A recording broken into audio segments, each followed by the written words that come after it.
नमस्कार साथियों, गहन विचार में आपका स्वागत है। दोस्तों, आज की वीडियो में हम ब्रह्म मुहूर्त के बारे में जानेंगे कि हमें किस समय उठना चाहिए तथा ब्रह्मा मुहूर्त काल में क्या करना चाहिए, क्या नहीं करना चाहिए। आइए वीडियो शुरू करते हैं। साथियों, इससे पहले आप वीडियो में खो जाएं, हमारे चैनल को जरूर सब्सक्राइब कर दें। साथियों, हिंदू धर्म में ब्रह्म मुहूर्त का विशेष महत्व है। दोस्तों, अगर देखा जाए तो ब्रह्म मुहूर्त भगवान का दिया हुआ मनुष्य को एक वरदान है। प्राचीन शास्त्रों के अनुसार दोस्तों, ब्रह्म मुहूर्त का समय रात्रि प्रथम प्रहर के बाद और सूर्योदय से ठीक पहले का समय होता है। सुबह करीब 4 बजे से लेकर 5:30 के बीच तक के समय को ब्रह्म मुहूर्त समय कहा जाता है।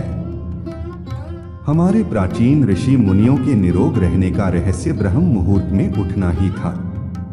व्यक्ति को सुबह सूर्योदय से पहले मतलब ब्रह्म मुहूर्त में स्नान कर लेना चाहिए। इसके बाद भगवान की पूजा अर्चना करना चाहिए। इस समय की शुद्ध व निर्मल हवा से हमारे स्वास्थ्य और हमारी संपत्ति की वृद्धि होती है। सूर्योदय से लेकर अगले दिन सूर्योदय तक के समय को एक दिन माना जाता है, जो कि 24 घंटे का होता है। एक दिन में 30 मुहूर्त होते हैं और हर मुहूर्त 48 मिनट का होता है। ग्रहों की चाल से इन मुहूर्त में शुभ और अशुभ योग का निर्माण होता है। इसलिए कहा जाता है कि शुभ मुहूर्त में ही किए कामों से व्यक्ति को सफलता मिलती है। इस मुहूर्त में शरीर में नई ऊर्जा और उमंग होती है।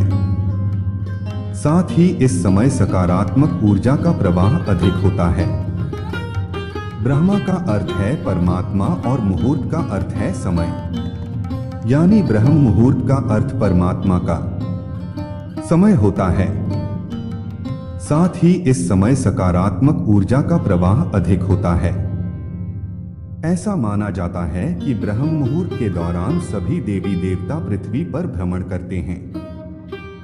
सुबह का वक्त बेहद खास होता है, क्योंकि हर आने वाले दिन के साथ कई उम्मीदें भी जाग जाती हैं। हर नए दिन के साथ नई ताजगी और नए सपने भी दस्तक देने लगते हैं। ब्रह्मा मुहूर्त में उठने पर देवी लक्ष्मी की कृपा हमेशा बनी रहती है और ऐसे लोगों की किस्मत बुलंदियों को छूती है। एक बार कृष्ण के प्रिय अर्जुन ने उनसे पूछा था कि हे प्रभु, ब्रह्म मुहूर्त का समय मनुष्य लिए कितना महत्वपूर्ण होता है। इस पर कृष्ण ने उत्तर दिया था कि जिस प्रकार मछली के लिए जल महत्वपूर्ण होता है, उसी प्रकार ब्रह्म मुहूर्त में सही समय पर जागना और जागने के बाद ध्यान में उतरना बहुत जरूरी होता है। आगे कृष्ण कहते हैं कि जो भी बुद्धिमान आदमी होता है वो इस समय को व्यर्थ नहीं गवाता। व्यक्ति को सुबह सूर्योदय से पहले मतलब ब्रह्म मुहूर्त में शौच व स्नान कर लेना चाहिए। इसके बाद भगवान की पूजा अर्चना करना चाहिए। इस समय की शुद्ध व निर्मल हवा से हमारे स्वास्थ्य और हमारी संपत्ति की वृद्धि होती है। ब्रह्मा मुहूर्त में नींद के त्याग से शरीर में शारीरिक ताकत और सहन शक्ति बढ़ती है। माना जाता है कि ब्रह्मा मुहूर्त में नींद का त्याग करने वाला व्यक्ति आध्यात्मिक होने के साथ ही हमेशा अपने अंदर खुशी महसूस करता रहता है। साथियों, ब्रह्म मुहूर्त का विद्यार्थी जीवन में भी बहुत बड़ा महत्व है। ये समय अध्ययन के लिए सर्वोच्च बताया गया है। इस काल में की गए अध्ययन को मस्तिष्क जल्दी और सदा के लिए ग्रहण कर लेता है। ब्रह्म मुहूर्त के समय, क्योंकि रात को हम आराम करने के बाद सुबह जब हम उठते हैं तो शरीर तथा मस्तिष्क में भरपूर स्फूर्ति ताजगी बनी रहती है।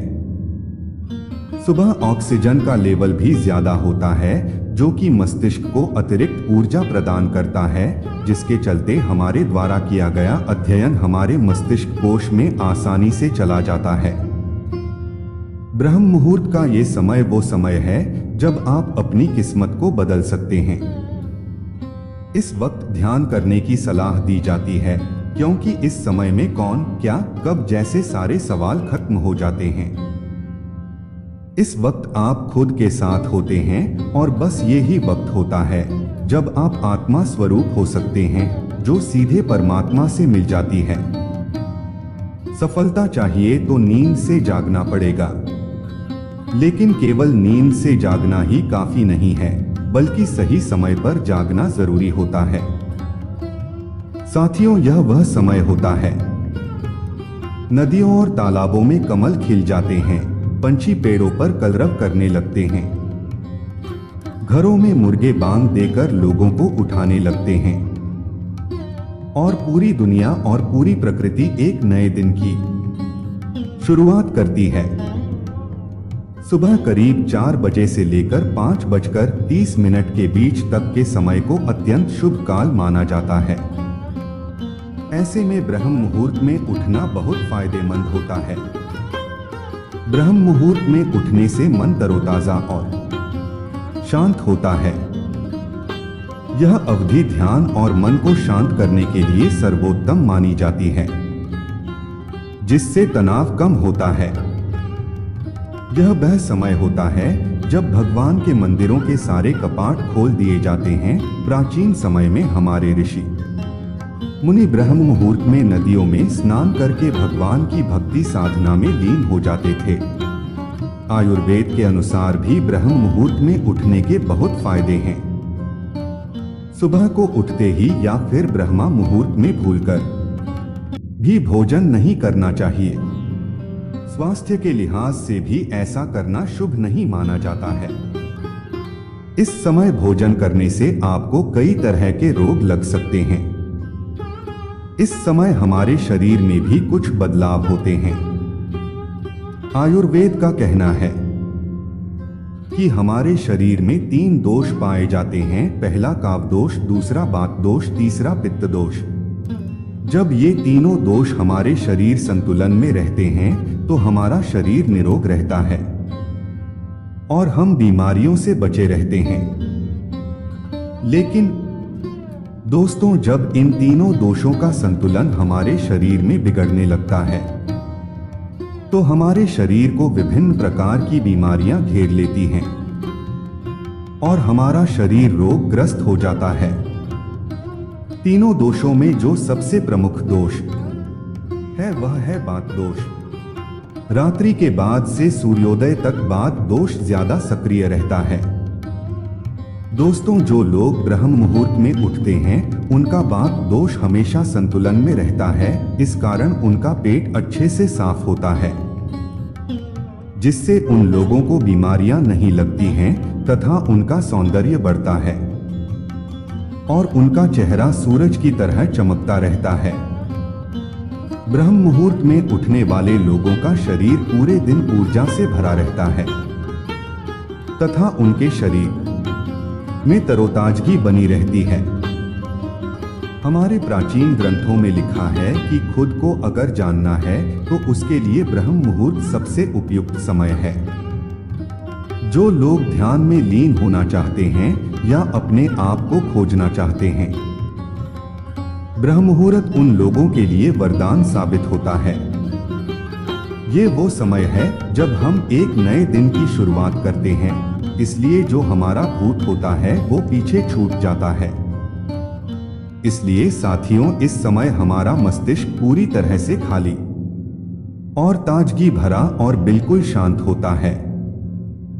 जबकि दिन में या किसी और समय अगर हम ध्यान लगाते हैं तो हमें तरह तरह के विचार परेशान करते रहते हैं और हमें ध्यान से भटकाते रहते हैं, जिस कारण हम ध्यान नहीं लगा पाते हैं। ब्रह्म मुहूर्त में कसरत और योगा करना तथा टहलना बहुत ही ज्यादा लाभदायक माना गया है। नित्य कर्म से निवृत्त होकर यह कार्य जरूर करें। इससे मन और मस्तिष्क के साथ ही शरीर भी निरोगी रहेगा। ब्रह्म मुहूर्त में उठकर टहलने से शरीर में संजीवनी शक्ति का संचार होता है। कुछ लोग ब्रह्मा मुहूर्त में जागने के बाद भी उस समय का सही उपयोग नहीं करते हैं।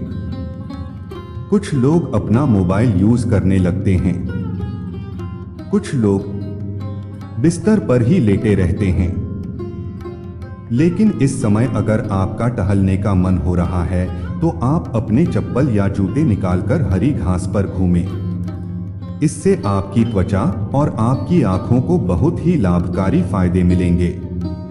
ध्यान और योग आसन करने के बाद एक व्यक्ति को शारीरिक अभ्यास जरूर करना चाहिए, क्योंकि ब्रह्म मुहूर्त में जब हमारे शरीर से पसीना निकलता है तो हमारे रक्त तक शुद्ध वायु यानी कि ऑक्सीजन पहुंचती है। ब्रह्म मुहूर्त में भूलकर भी किसी का अनादर या किसी से अपशब्द नहीं बोलने चाहिए। उचित होगा कि यह समय आप भगवान की भक्ति में लगाएं।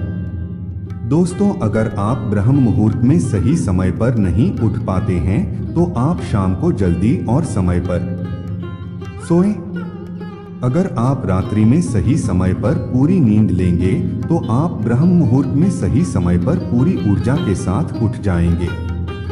अगर आप सही समय पर नींद नहीं लेंगे तो आप ब्रह्म मुहूर्त में पूरी ऊर्जा के साथ नहीं उठ पाएंगे। आप ब्रह्मा मुहूर्त में उठने के बाद भी थका थका महसूस करेंगे।